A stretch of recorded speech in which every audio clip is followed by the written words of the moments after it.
If you missed the game last night and you started hearing Raptors fans, people across the NBA talk about this Toronto Raptors team after the game they just played against the Boston Celtics, you would be convinced that Bobby Webster just went out and signed Ben Simmons and gave him a max contract. You would be convinced that this team is going to be worse than that 2012 Bobcats team. I mean, we look at the discourse going on Twitter right now. People saying Scottie Barnes is truly the worst player I ever watched. He is Josh Hart with a platform. We have people on our own subreddit, fans of the Toronto Raptors, saying my 4th overall pick peaked his rookie year, comparing him to DeAndre Ayton, comparing him to Tyreke Evans in terms of the trajectory. They're saying, some of these guys were fine, but Scottie Barnes, it is bad. He looks disinterested, all of this type of stuff. After one preseason game, Scottie Barnes has absolutely been raked through the coals by this Toronto Raptors fan base, by people across the league, and it has gotten absolutely out of hand. If you watch the game, yes,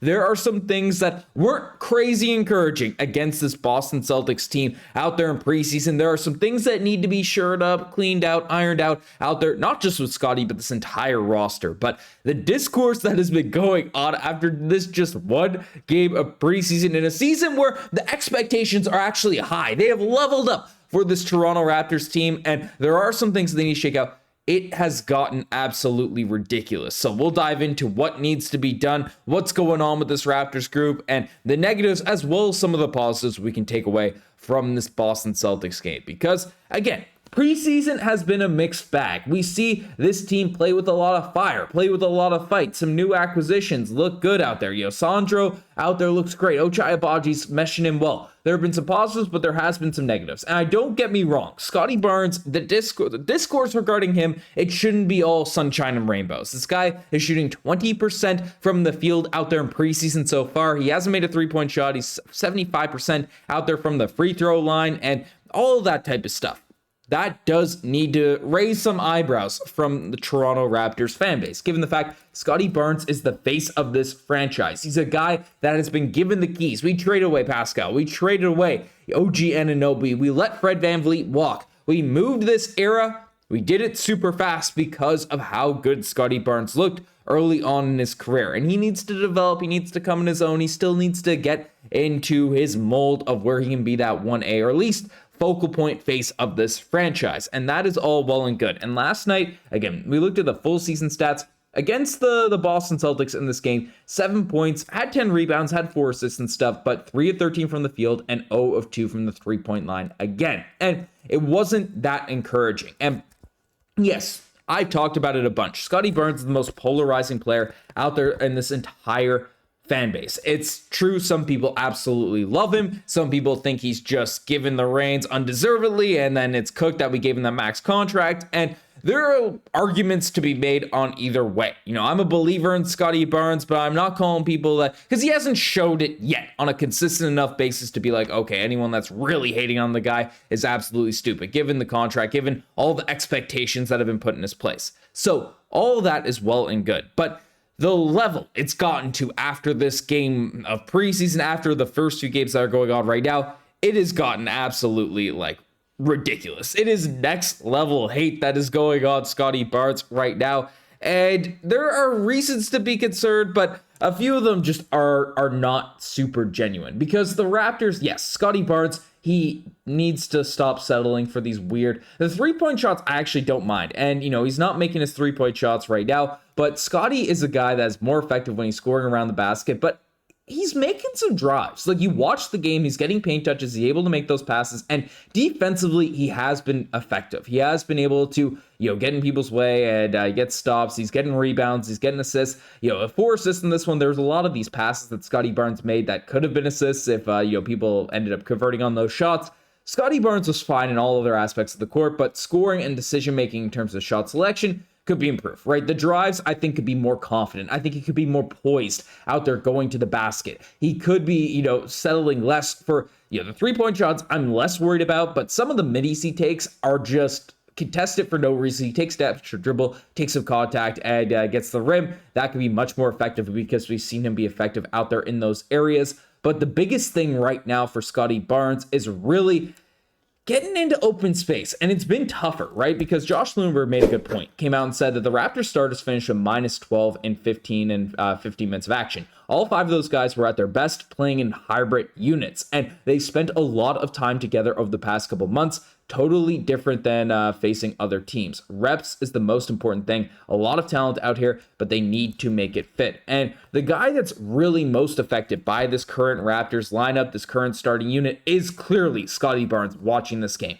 The spacing is weird, and we'll talk about Jakob Poeltl because, again, he has looked rusty in this first game of returning to action after missing the first few preseason games. But, you know, Scottie Barnes is driving in a lot of places and not being able to get to the rim from when he's out there with these types of lineups. You know, there's a lot of dribbling, not super confident, not super comfortable with what these guys are able to do. And yes, you look at it, it's like, okay, RJ Barrett, he's not usually traditionally one of those cutting guys. Brandon Ingram needs the ball in his hands to be effective. Jakob Poeltl can't shoot, so even though he can get to the dunker spot effectively, he's not going to be able to really come out there and just be a guy that, you know, is spacing the floor with you at the 5 position. And Immanuel Quickley, I'll be candid about this one. Immanuel Quickley does not look as confident as he needs to be running the point guard spot for this team. He needs to be better. He needs to be more locked in. Well, maybe not locked in, whatever, right? Like, but he needs to be more confident out there with the basketball, whether it be, you know, passing up on open layups out there on the fast break, whether it be being very decisive coming off of PNRs and, you know, making those passes, taking those shots, all those types of things, right? IQ in this game for the Toronto Raptors, 3 of 14, 1 of 8 from the 3-point line, 14 points,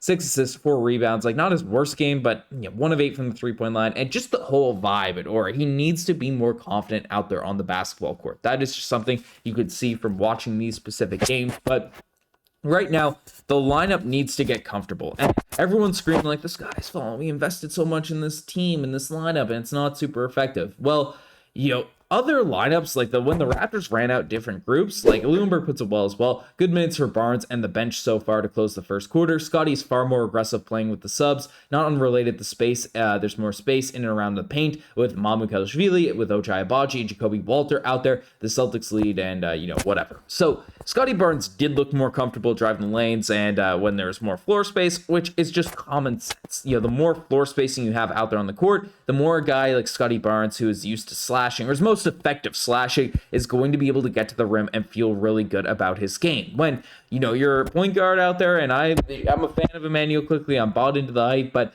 you know, is 1 for 8 and looking a little bit tentative out there on different plays. You know, Brandon Ingram, he's looked comfortable playing off these guys. Again, you like the efficiency to be a little bit higher, 8 of 22 shooting from the field, but had 20 points, 10 rebounds. And the most encouraging thing about this game was Brandon Ingram playing 32 minutes in this one, then looking fairly comfortable, but, you know, he's there. Scottie Barnes just needs to really find a way to take over this game, to be the focal point in this offensive group, in this lineup, because, you know, the spacing is different. RJ Barrett, Brandon Ingram aren't the most, you know, easiest players to play around, but realistically, like RJ, people say moving to the bench. RJ right now is our most consistent and efficient guy out there in the lineups. He has been last season, he has been this year. To reward him with like throwing him as a 6 man just doesn't make a ton of sense to me. But 17 points, 6 rebounds, 7 of 12 shooting for RJ Barrett this game. It's very interesting. And yes, it wasn't the perfect game for Brandon Ingram and RJ Barrett in this one, but over the course of preseason, those two guys have looked the most comfortable playing together. And